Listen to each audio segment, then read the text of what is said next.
So Kerry, we were just talking off camera about the heat. So, the suit thing here, are you like sweating it up? Are you getting used to this heat yet? I'm getting used to it. I grew up in Oklahoma, so it's not like it's something I haven't felt before. But obviously they're telling us that it may be 110 by the end of the week. Yeah. So if we move this back a couple days, it probably would be a heck of a lot hotter. I think we're all looking forward to go down to T-Mobile and just kind of sitting on the ice. Is that going to be a cool week? I'm heading over there right now. We've got a little event. It's 62 degrees inside T-Mobile Arena right now. So how great is that going to feel? That sounds fantastic. So we're so excited to have you out here in Las Vegas, and I was saying I feel like you all are royalty as you're coming, and everybody's in awe with what's happening here.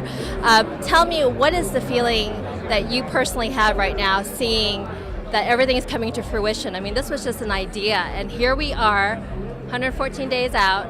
What are you personally feeling? Well, it's exciting because if you go back to last June, Gary Bettman said we're bringing the NHL to Las Vegas, and then it just started to happen. We announced the name of the team, we got our first coach, we started announcing TV deals and radio deals, and now today we're announcing one of our casino gaming partners, and then next week it really gets crazy with the expansion draft, the amateur draft, our first development camp, and then free agency. So literally over the next couple weeks, we'll go from the 3 players we have right now to close to 40.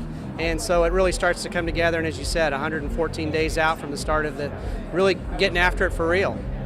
So tell me, what do you think, as we are bringing in NHL here to Las Vegas, do you think we have to do more of an educational thing, or do you think people are already on board, the fans are just going to come? Well, I think it's a balance, because there's already a lot of transplants here in the market from other great NHL cities like Boston and Philadelphia and New York and Chicago and Detroit. So they already know the game, so we got to find that right balance, but there's certainly going to be some of the folks locally who maybe didn't grow up with hockey, and we'll do a good job of finding that balance of educating the fans.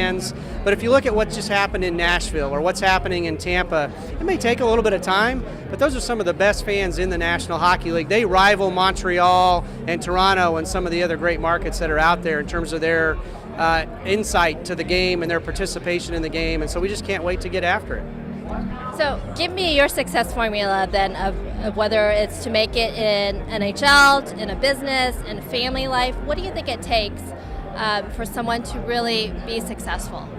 I think it's like anything, it's balance. And so for me personally, I've got 2 daughters, and spending time with them is important to me. So a lot of times in my time back in Cleveland with the Cavaliers on weekend games, they would come to work with Dad. And so we would go around on suite visits, we would go around and talk to corporate sponsors, and so from the time they were 5 and 6 to now 15 and 17, that's just part of their routine. And so they knew on weekends it was time to go to work with Dad, and that's how I found that balance, to make sure that I spent plenty of time with them in addition to the commitment that we needed to have as part of work.